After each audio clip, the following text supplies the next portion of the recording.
What is the difference between a project manager and a product manager? As I joked in one of my previous videos, many people refer to me as a project manager, and they don't quite understand what I do. So what a product manager does is they typically set the vision of a product, and we'll define a product in another video, but they define a vision, they define roadmaps. What they're typically interested in an ideal world, is understanding the needs and pain points of customers, creating solutions for those customers, and delivering them with a prioritized set of values, a prioritized set of features for those users to solve those problems. Essentially, that's it in a nutshell of what a product manager does. Now, there are numerous types of product managers. Some of them are hardware product managers. Some of them are software product managers. Some of them are technical. But in many cases, there is a customer need. There is a user need. That user might be an internally facing user within the organization, or that user might be externally facing. In any case, the rules still apply. We are the truth seekers. We're looking for the customer pain points internally or externally. We're creating the vision. We're creating buy-in from engineers to leadership. We act as kind of this liaison between many different functions in the organization.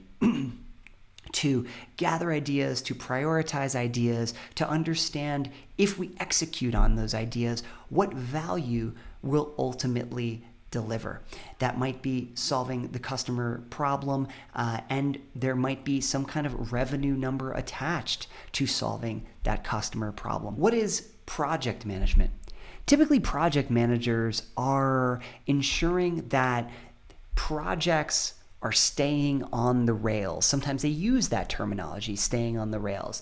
They want to make sure that they are uncovering issues with the project scope. They are dealing with time and resources. They are dealing with budgets in a lot of cases.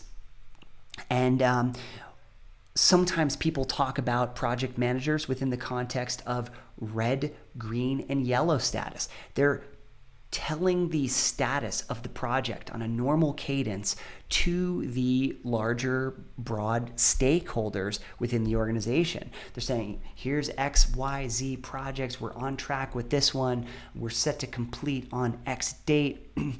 Project Z over here is in yellow status.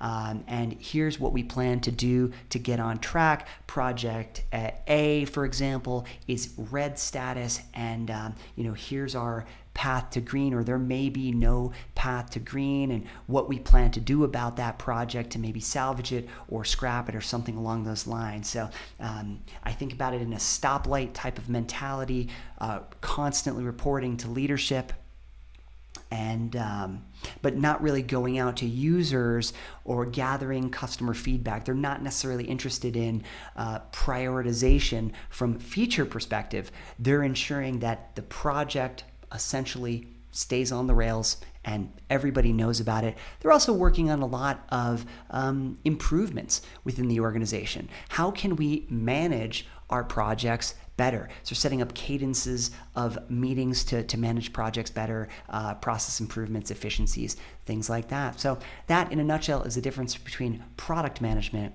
and project management. Now, I will say one thing. Microsoft and a handful of other companies refer to product managers on a lot of their job IDs, their open roles, as program managers.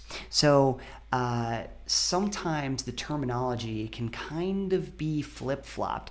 Also, sometimes product managers wind up doing a lot of project management related things. It depends on the size of the organization, it depends on the initiative, it depends on the team, so many factors. The key takeaway on this video is that while you're interviewing for a particular role, You really want to understand what are the responsibilities. Now, the job description may not lay that out because oftentimes job descriptions are written in a generic fashion, but be sure to ask the recruiter to clarify the roles and responsibilities so that you know exactly what you're getting into. All right, we're off to the next video.